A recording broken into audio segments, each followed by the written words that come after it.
All right, we're back. Just wrapped up the preview and prediction of Wonderboy versus Masvidal. We're moving forward. We're moving on to a fight that I personally believe, in my opinion, is the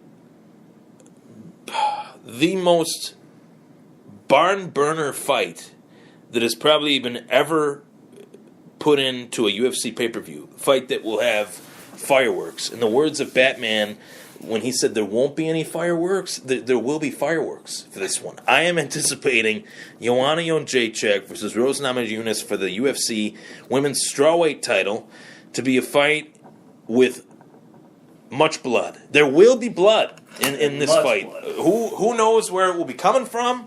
But I know that Joanna Jędrzejczyk fights hard. In my opinion, I could easily put her number one in the UFC pound-for-pound rankings. Oh.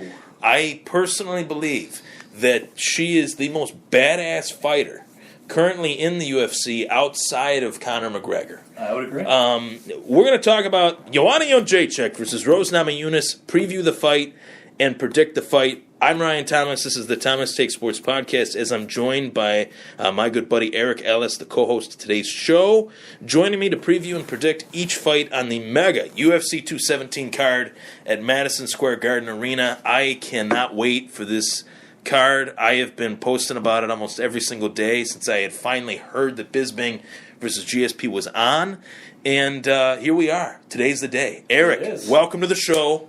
Thank you again. Welcome back, and what is your take on Joanna versus Rose? It's huge. It is probably the biggest strawweight card I've seen in my entire time watching the UFC. And Joanna's probably the biggest test yet. I think Rose is somebody who, if Joanna wasn't there, would probably be the strawweight champion. She has that much potential. She's a hard-hitting fighter. There's no doubt in my mind that she is going to be somebody that's going to give Joanna a run for her money. But I still think that Joanna is the best woman fighter on the planet, actually, to be honest with you. Even better than Cyborg and Amanda Nunes in technique and in her own weight class. And Holly Holm, too. Even in Holly Holm, yeah. I was just talking about the champion. Joanna is she's a machine. She's got such good technique. Strikes are on point. She's great on the ground as well. You just can't let anything go with her.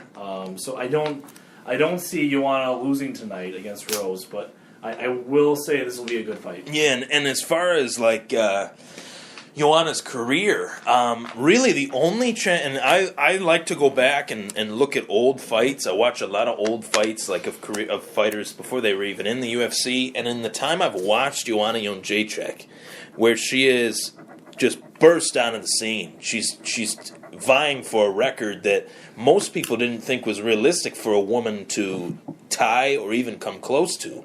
Where if she wins this fight versus Rose Namajunas, she'll tie Ronda Rousey's consecutive title defenses record of 6 title defenses.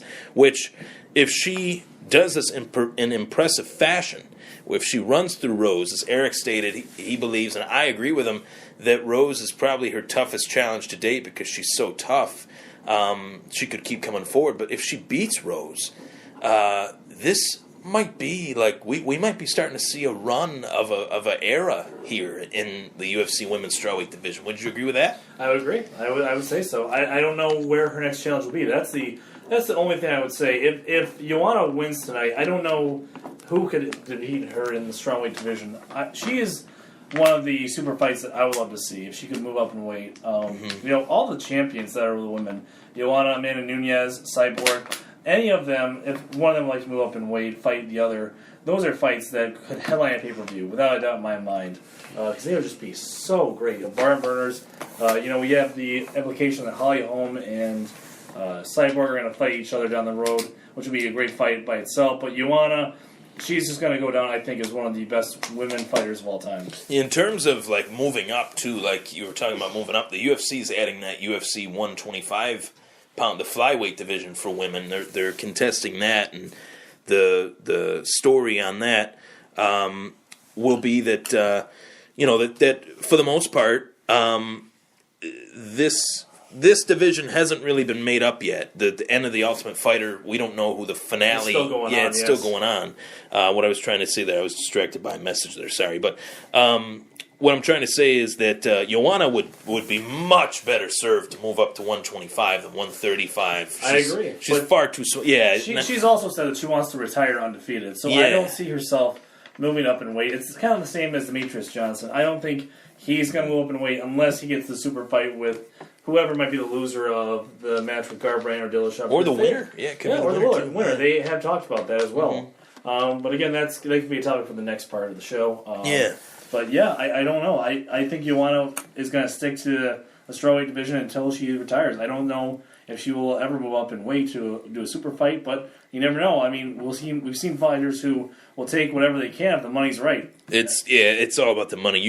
You don't get your face punched in and your head kicked off for peanuts anymore. Like there's a new, and it's a great thing because as a fan of this sport for a long time, watching it when it was like ridiculous, like the sponsors that they had were so bad. There was no marketing or like now it's so sport oriented. They have that new sponsorship with Body Armor, which is Kobe Bryant's sports drink, which is actually very good. I've tried it a few times. And Monster too. And Monster, and they have Reebok, and it's so more uniform now, which to its drawbacks for the fighters, that's not necessarily a good thing in sponsorship dollars, but for the UFC as a brand, it's really good. I don't know if Joanna will, if she were to move up and fight Amanda Nunes, that would be her money fight for her. But I think a better option for her would be if she moved up to 125. But first, she's got to get through Rose Namajunas. And I definitely want to touch on her career for just a second here. Sure. When talking about Rose Namajunas, so many people know that I'm a huge fan of hers. So it's very tough to kind of pick who will win this fight because I want to see both of them win, to be honest. I like both fighters. It's very tough for me to see a loser in this fight because I know that it's just going to be complete fireworks and it's going to put both fighters on the map. It's going to boost the UFC strawweight division even more so than it already has been with Joanna's championship reign. I'm so excited for this fight. I think Rose is really going to bring a lot of different things to the table. So many people, including my dad, who's a huge UFC fan, he thinks that Rose is just going to get destroyed. I am going to give her more credit than that. I am going to say that Rose will hang tough with Joanna for 1 to 2 rounds. And I think that this is actually going to be to her detriment. I think that this could be a Robbie Lawler, Rory McDonald situation. 2 situation, I should say, because they did fight once before that.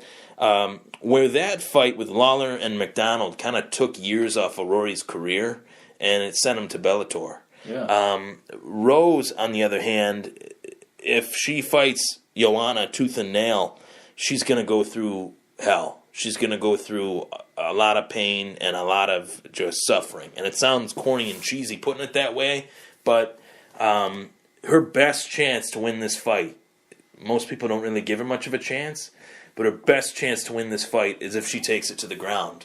Because her ground game is unreal. She has an unreal ground game.